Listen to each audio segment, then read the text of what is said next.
दीपक B2 tutorial में आपका स्वागत है। देखिए, ये सेशन हमारा अर्थमेटिक प्रोग्रेशन पार्ट 2 का है।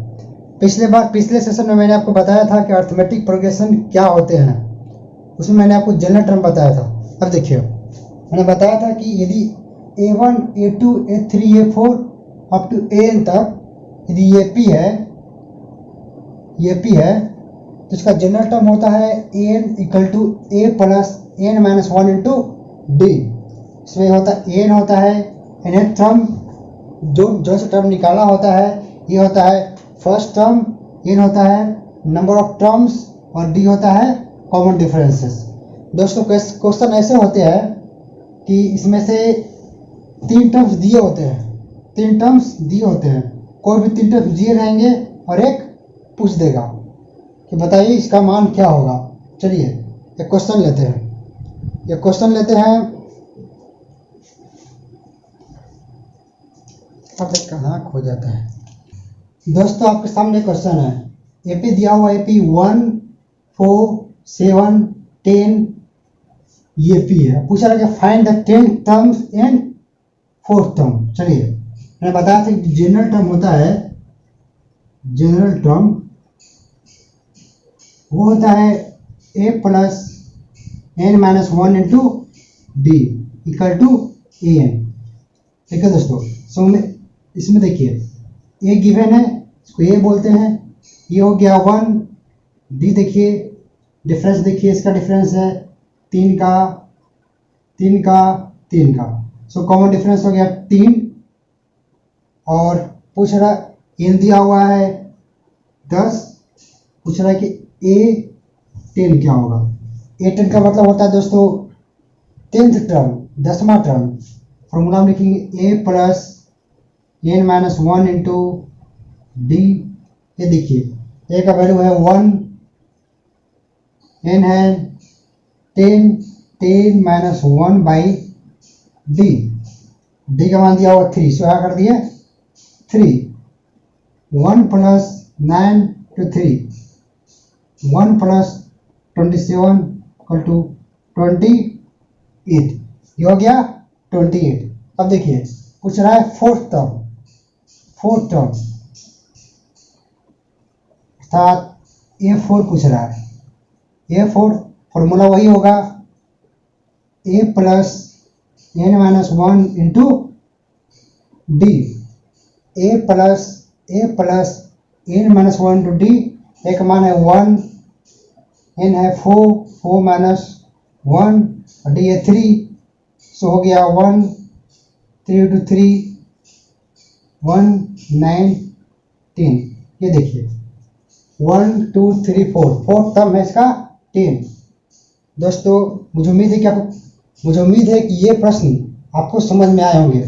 चलिए, इसको डायरेक्ट बनाना हो ऐसे करने की जरूरत नहीं है। आप इसको ऐसे बना सकते हैं आराम से कि देखिए, कोई से पूछ दे कि कोई भी क्वेश्चन, कोई भी एपी बोलेगा फोर्थ टर्म लिखना हो, डाट लिखिए a प्लस 3d। 10 टर्म निकला है, लिखिए a प्लस 9d। दोस्तों, ये लिखिए, लेकिन इसमें से एक कम लिखिए, एक कम और d, फिर a और d का मान पुट कर दीजिए। देखो, आपसे पूछे 50th टर्म अर्थात A50 या T50। सब कुछ करना नहीं, डायरेक्ट कीजिए A प्लस 49d। चलिए, कुछ करना नहीं। इसी क्वेश्चन में दूसरा क्वेश्चन लेते हैं। यही प्रश्न है क्वेश्चन 2। चलिए देखिए दोस्तों, आपके सामने क्वेश्चन है, क्वेश्चन वही है, एपी वही है, लेकिन क्वेश्चन अलग है। देखिए, एपी है 1, 4, 7, 10, 13। उसमें से एक पद है 52 और है 61। पूछ रहा है कि विच टर्म इज 52 और विच टर्म इज 61। इसका मतलब है एपी का कौन सा टर्म 52 है और एपी का कौन सा टर्म 61 है। चलिए दोस्तों, एपी दिया हुआ है, तो सबसे पहले हमें एपी में ए इक्वल टू निकाल लेंगे 1 और डी हो गया दोस्तों 3 हमसे पूछ रहा है कि विच टर्म इज 52, कौन सा टर्म 52 है, अर्थात n का मान पूछ रहा है। n का मान क्या होगा, फिर पूछ रहा है विच टर्म इज 61। यदि एपी है, एपी में टर्म तो बढ़ते जाएंगे, 13, 16, 19, हो सकता है कोई 52 है, 61 है। पूछ रहा है कि कौन सा टर्म जो 52 होगा और कौन सा टर्म 61 होगा। सो इसमें n पूछ रहा है। दोस्तों कुछ नहीं करेंगे, सिंपली हम जो जनरल टर्म लिखते हैं उसे लिख देंगे। जनरल टर्म होता है, जनरल टर्म जो होता है a plus n-1 into D. अब देखिए इक्वल टू 52। चलिए जनरल टर्म होता है a plus n-1 into D. पहले हमको निकालना है कि 52, चलिए यहाँ होता है en, होता है en। चलिए पूछा गया है 52 कौन सा टर्म होगा, n की जगह हम 52 रखेंगे। चलिए n इक्वल टू हो गया a plus n-1 into D. चलिए 52 का मान रखिए, 52 इक्वल टू यहाँ एक जगह एक रखिए, प्लस n-1 डी है 3। दोस्तों सबसे पहले आराम से एक उधर ले आएंगे, 52 माइनस 1 n-1 इंटू 3। देखिए 52 में से गया तो 51, n-1 इंटू 3। देखिए 3 को हम इधर ले आएंगे, इस साइड ले आएंगे, 51/3 और n-1। देखिए 17 थी 51, 17 बार में हो गया, 17 n-1। देखिए 17 प्लस 1 n। दोस्तों n का मान हो गया 18। इसका मतलब है एपी में शुरुआत करें 1, 4, 7, 10, 13, तो जो 52 होगा वो होगा 80th टर्म। क्या होगा, 80th टर्म, ये होगा 18वां टर्म। चलिए इस तरह हम यदि n निकालना हो तो इस तरह हम निकालेंगे। चलिए अब देखते हैं 61 निकालते हैं। 61 देखिए दोस्तों इसमें कुछ नहीं करना है, यही क्वेश्चन है। जनरल टर्म जानते हैं, जनरल टर्म होता है, दोस्तों पूछ रहा है कि यदि ये एपी है तो 61 है, कौन सा टर्म होगा, विच टर्म इज 61। चलिए इसमें एन दिया हुआ है 61, मान रख दिए 61 equal to A plus n-1 into D. Okay चलिए इसमें 61 इक्वल टू ए का मान रखिए 1 और n-1 इंटू डी का मान है 3। इधर लाइए हो गया 60 इक्वल टू n-1 इंटू 3। इधर लाइए 60/3 n-1, यहाँ होगा 20 बार में कट हो गया। देखिए n-1 का मान आ गया 20, सो n का मान 1 प्लस 20 अर्थात n इक्वल टू 21वां टर्म है। दोस्तों यदि ये p है 1, 4, 7, 10, 13, तो 61 जो है वो है 21 टर्म। चलिए अब देखिए दोस्तों क्वेश्चन नहीं है, एपी वही रहेगा लेकिन क्वेश्चन मैं बदलता हूं। देखिए क्वेश्चन यूं है कि दोस्तों अगला क्वेश्चन है एपी 1, 4, 7, 10, 13 और उसमें पूछ रहा है कि 53 चेक वेदर 53 जे टर्म्स ऑफ एपी। यदि एपी है क्या इस एपी के अंतर्गत 53 आएगा, चेक करना है हमें। यदि आएगा तो कौन सा टर्म होगा, विच टर्म, है ना, यहाँ होगा विच टर्म। दोस्तों फिर से क्वेश्चन है कि 1, 4, 7, 10, 13 यदि एपी है, एपी में टर्म तो होंगे जैसे कि 52 और 61 है। यदि इसमें टर्म 53 ले लिया जाए, 53 ले लिए, तो हमें चेक करना है कि क्या ये एपी का टर्म है। ये टर्म है तो कौन सा टर्म है। चलिए दोस्तों, चेक करने के लिए सबसे पहले नियम ये है कि n का मान यदि इंटीगर आ गया, इंटीगर प्लस, इंटीगर्स दोस्तों होते हैं जैसे कि 1, 2, 3 ऐसे करके आगे की तरफ इंटीगर पॉजिटिव आने चाहिए। यदि इंटीगर्स है, n का मान कुछ निकल के आता है एग्जैक्ट नंबर, तो ये भी है। यदि नहीं आ गया तो ये भी नहीं है। चलिए दोस्तों, n इक्वल टू होता है a plus n minus 1 into d। चलिए अब देखिए, n की जगह ले लिए 53, ये हो गया 1, n तो हमें मालूम नहीं है, n माइनस 1 d हो गया 3। चलिए 53 में से एक गया हो गया 52, 52, n माइनस 1 इंटू d 3।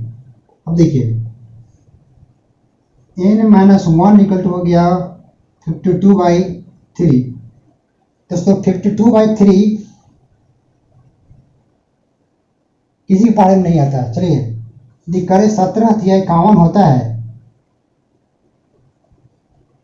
18 तिया 54 होता है। दोस्तों 51 और 54 के बीच में नहीं है। देखिए 52 3 से कटेगा, ये डिसाइड करना है। ये नहीं कटेगा 3 से, क्योंकि 17 तिया 51, 18 तिया 54 होता है। 51 और 54 के बीच में ये है 52, इसीलिए 52 नहीं कटेगा। अब देखिए n का मान हो गया 1 प्लस 52/3, 1 हो गया 3 LCM, 3 plus 52, 55/3, n equal to 18 पूर्णांक 1/3। दोस्तों n का मान 18.1/3 है। सो n का मान इंटीगर नहीं है। यहाँ देखिए n का मान इंटीगर नहीं है। जब तक इंटीगर मतलब होता है पूर्णांक संख्या 100% पूर्ण। देखिए ये पूर्ण नहीं है, 18.3 ये पूर्ण नहीं है। जब तक पूर्ण संख्या ना मिले एपी में, तब तक कोई भी टर्म उस एपी का टर्म नहीं हो सकता है। चलिए अब हम आते हैं नेक्स्ट टाइप के क्वेश्चन, जिसको में 2 वेरिएबल दिए हो और 2 अननोन हो।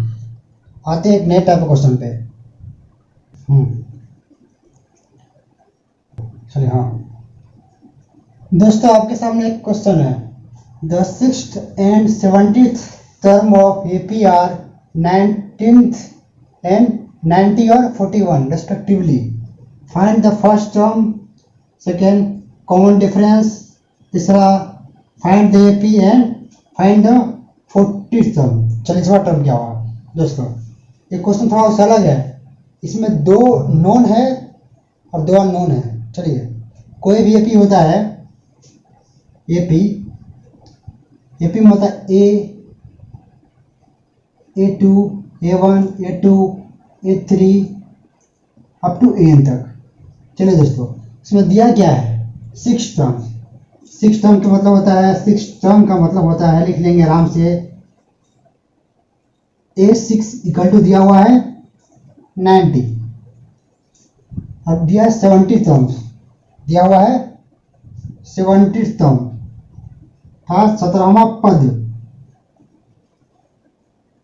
ये 17 इक्वल टू होगा 41 दिया हुआ है। दोस्तों ऐसे क्वेश्चन को आसानी से बनाया जा सकता है। इस क्वेश्चन में सबसे पहले हम मान लेते लेट कर लेते हैं, late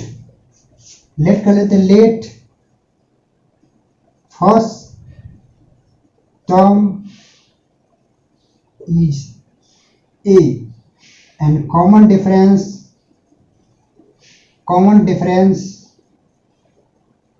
D।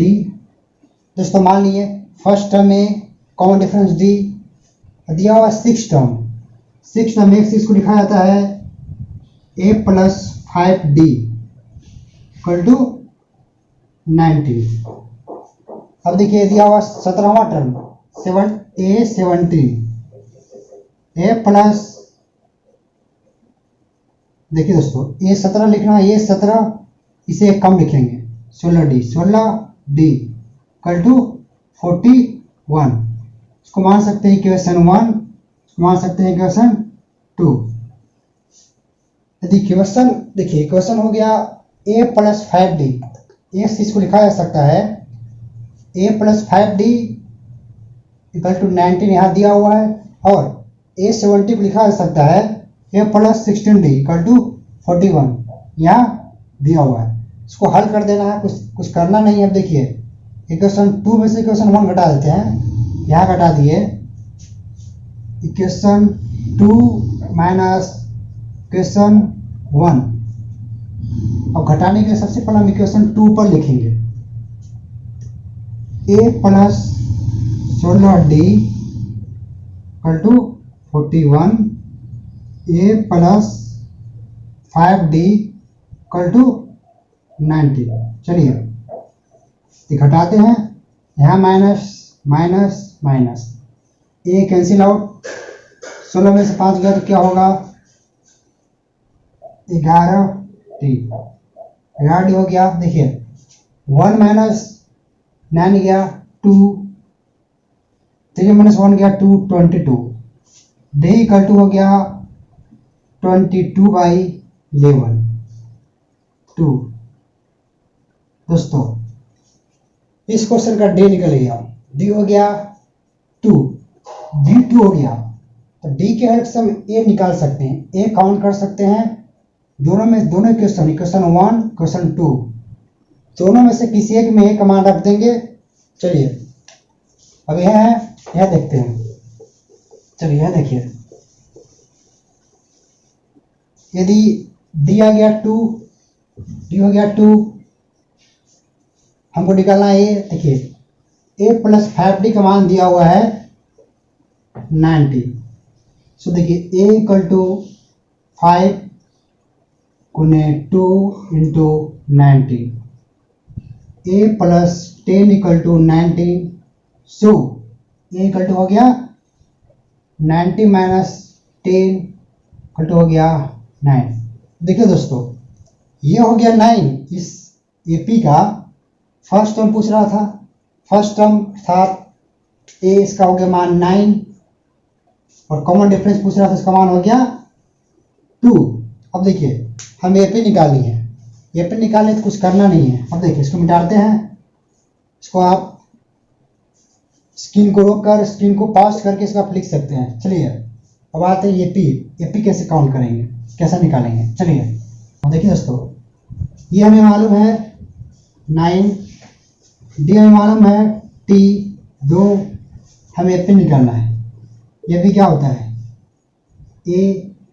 A1 A2 A3 A4 अब कुछ समथिंग ऊपर की तरफ कुछ नहीं करते हैं। A का मान दिया हुआ 9, 9 प्लस 2 11, 11 प्लस 2 13, 13 प्लस 2 14, 9 11 13 गया 15 17, इस तरह करके ये AP हो गया। AP निकल गया हमें। चलिए AP हो गया 9 11 13 15 17। अब देखिए पूछ रहा है फाइंड द 40th टर्म, था 14th टर्म, 40 टर्म 40th। चलिए मैंने बताया था इसका शॉर्ट फॉर्म, ज़्यादा ताजमा करी जरूरत नहीं है। लिखिए a प्लस इससे कम 39 d, a का मान है 9 प्लस 39 इंटू 2, 9 प्लस 39 बदना 18, 6 7, 78 प्लस 9, यहाँ देखिए यहाँ हो गया 9 8 17, 16 17 7 87। दोस्तों क्वेश्चन ऐसा हो कि यदि 6 and 70 टर्म दिया हुआ है 1941, तो इसको लिखा जा सकता है a plus 5d equal to, लिखा है a प्लस 5d, चलिए a plus 5d equal to 19 लिखा जा सकता है। इसको बनाएंगे इक्वेशन 1, इसको बनाएंगे a plus 16d equal to 41, equation number 2। Equation 2 से इक्वेशन 1 को घटा देंगे, इस तरह a और d का मान निकाला जा सकता है। तो a और d का मान निकल गया तो हम आराम से किसी भी टर्म का मान निकाल सकते हैं, चाहे वो 40 हो चाहे 15 हो। चलिए नेक्स्ट क्वेश्चन देखते हैं दोस्तों। वैसा ही क्वेश्चन, सेम क्वेश्चन है, लेकिन मैंने थोड़ा सा पैटर्न चेंज कर दिया है क्वेश्चन का, और मैं क्वेश्चन शॉर्ट में दे रहा हूँ। देखिए कोई एपी है, इन एपी इसमें दिया हुआ है, गिवन है, इधर गिवन है कि दी 10th टर्म 41 हो और 18th टर्म 73 है, तो फाइंड द 26th टर्म। इसको कुछ करना नहीं है, 10th टर्म दोस्तों कुछ करना नहीं, इसमें लेट करके वही लेट मानिए, ये पी लीजिए, है ना। इसको मैं फर्स्ट टर्म मानिए, फर्स्ट टर्म ए कॉमन डिफरेंस मानिए डी, ये तो आपको करना ही है। लेकिन फाइनली आपको क्या करना है मैं ये बताता हूँ। 10 टर्म ए इक्वल टू 90 होगा, ए इक्वल टू 90, इसका मान होगा 41, इक्वेशन 1 मानेंगे। अब देखिए 80th टर्म ए प्लस 17d, इसका मान होगा 73, इक्वेशन मानेंगे 2। देखिए इक्वेशन 2 में वैल्यू ज़्यादा है, करेंगे इक्वेशन 2 माइनस इक्वेशन 1। देखिए a plus 17d equal to 73, a plus 9d equal to 41। देखिए घटाएंगे, minus minus minus, cut down, यहाँ से हो गया 8d, चलिए घटाइए 2 3, d इक्वल टू हो गया 32/8 था 4, तो d का मान हो गया 4। चलिए d का मान रखिए इक्वेशन 1 में, इसमें रखिए मान इक्वेशन 1 में, इक्वेशन 1 में यदि मान रखा जाए d इक्वल टू 4, देखिए a plus 9d equal to 41, a 9 चौके 36, 41 हो गया 36, 41 इक्वल टू हो गया 41 माइनस 36 था 5, a का मान हो गया 5। दोस्तों देखिए 10th टर्म 41, 18th टर्म 73, तो मैंने a और d निकाल लिया। देखिए a और d की हेल्प से हम 26 टर्म निकाल सकते हैं। चलिए 26 टर्म निकालते हैं। डायरेक्ट लिखिए a प्लस 25d, a का मान दिया हुआ है 5, 25 इंटू 4, 100, 5, 100, 105। दोस्तों इस तरह मैंने 2 क्वेश्चन बताया, और भी क्वेश्चन हो सकते हैं, लेकिन मुझे उम्मीद है कि आपको ये क्वेश्चन समझ में आए होंगे। यदि नहीं समझ में आए होंगे तो आप कमेंट्स करके मुझे बता सकते हैं। आज के लिए इतना ही, जय हिंद।